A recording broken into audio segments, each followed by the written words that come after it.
1999년 10월 9일 저녁 7시 30분경 경남 진주에서 보험설계사 박씨가 의문의 전화를 받고 집을 나선 뒤 사라졌습니다. 9시 30분에 딸이 전화를 걸었지만 받지 않았고 새벽 2시경 집으로 전화가 걸려왔으나 4초간 아무 말 없이 끊겼습니다. 8개월 뒤인 2000년 6월 4일 집에서 차로 20분 거리인 의령군에서 박씨의 백골이 발견됩니다. 유류품 중 주민등록증이 있어 신원을 확인할 수 있었으며 휴대전화는 사라지고 금팔찌와 현금 등은 그대로 남아있었습니다. 백골은 머리와 몸이 분리된 상태였지만 이는 자연적인 현상일 수 있었고 두개골에는 둔기로 타격당한 흔적이 강하게 남아있었습니다. 박씨 실종 당시 남편은 단순 가출로 신고했고 의문을 느낀 박씨의 친정은 사고에 의한 실종 가능성도 열어놓고 조사해달라고 요청했습니다. 그러나 수사는 시신 발견을 끝으로 더 이상의 추가 조사도 없이 내사 종결 처리되었습니다. 당시 박씨의 남편은 화물기사센터에서 화물기사에게 보험을 알선해주고 박씨는 이들에게 보험을 설계해주고 있었습니다. 용의선상에 오른 인물들이 있었고 첫 번째 용의자는 마지막으로 박씨와 통화한 화물기사 탁씨였습니다.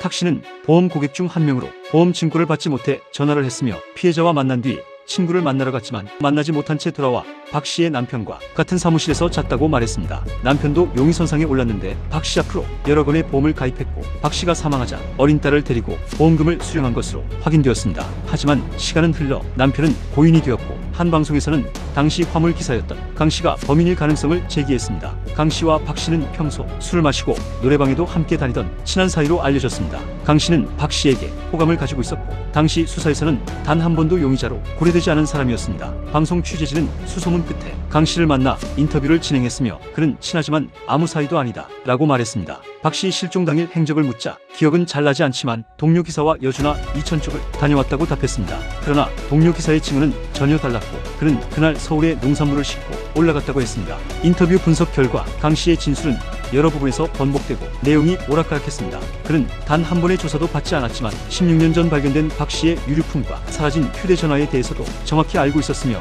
과거 차량 문제로 시비 중 운전자를 망치로 때린 적도 있었습니다. 이는 박씨가 둔기에 맞았던 것을 연상케 했습니다. 하지만 시신 발견 시점으로는 현재 공소시효가 만료된 상태이며 성폭력 범죄로 인한 살인사건일 경우 기소의 여지는 남아있습니다.